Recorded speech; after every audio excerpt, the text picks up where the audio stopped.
My name is Travis Carter. I'm a correctional officer at the Regina Provincial Correctional Center. We're a provincial closed custody institution just outside of Regina on Highway 46. Typically we house around 700 offenders, both sentenced and remand. So on the sentence side of things, basically for those that don't know, any individual who is given a prison term sentence of 2 years less a day will spend time in the provincial system.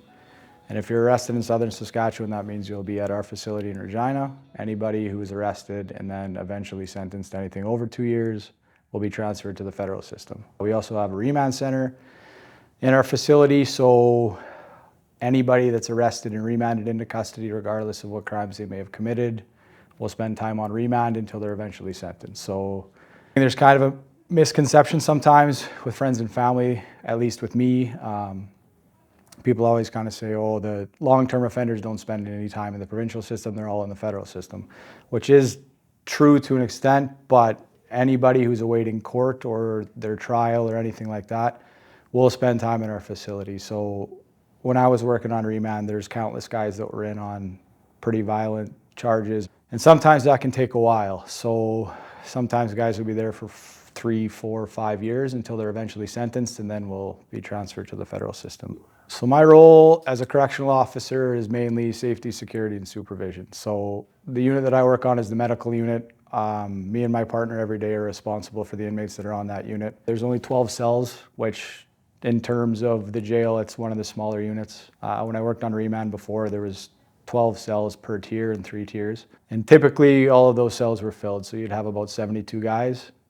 The unit that I work on, it's rare to get above 14, 15 inmates at a time. Mainly just sort of facilitating the process of the correctional facility. So if guys have court, we're kind of getting them ready to go to court, whether that's a video court, which we have in our building, which is just simply walking them from our unit to the video court building, or if they have court or trial or something that's happening in person, then we deliver them to the admitting staff, or the sheriffs come and pick up those guys and kind of take them to court. So I finished high school. I didn't necessarily know what I wanted to do when I was working construction, doing concrete work with a buddy of mine, which was good because I learned how actually working kind of matters, right? Like the work ethic that you have, having to go and show up every day at this concrete company, I think helped me later down the road to kind of figure out what it means to be dependable and actually show up for work. But I didn't necessarily want to do that for the rest of my life, so I ended up going back to school, and I took the Justice Studies program at the University of Regina. And while I was going through that, I kind of always had an interest in working with people, and the justice system always kind of interested me as well. So while I was going to school, I started working at a group home, co-ed group home with adolescents out in Pilot Butte, and got a lot of good experience from that, which helps a lot now transitioning to working at the jail. From there, I finished my degree at the University of Regina. I got a job at DOJAC, Paul Dojak Youth Center, which is similar closed custody facility for the provincial government, but only youth. And then I worked there for not even a year before transferring to the men's facility where I work now.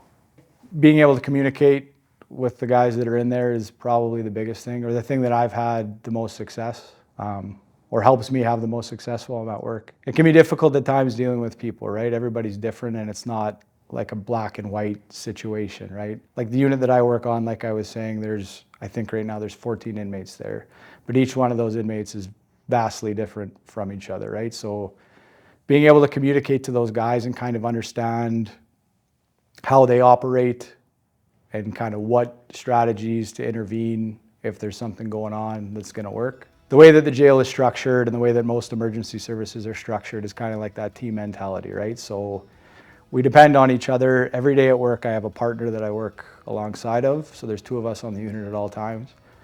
So you kind of got to look out for each other if something's going wrong, right?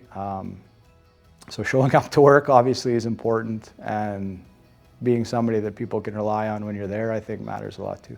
I would say the coworkers, the people that I work with, are what make the job the most enjoyable for me. The flexibility of our schedule actually is pretty good too. Me and my wife like to travel a lot, and the ability to book days off and get shifts off on top of the vacation time that we're allotted makes traveling and going on vacations a lot easier. A lot of days at the jail are really good and really positive. There is a potential for danger, there is a potential for injury, Not that it's going to happen all day, every day, but just to kind of keep that in the back of your mind before you show up to work. Being able to talk and joke and laugh with the people that you work with, for me anyways, helps a lot. So that's the biggest thing. Like for somebody starting out, there's a lot of opportunity, always looking for new people. So I think the future would be good for somebody just starting out.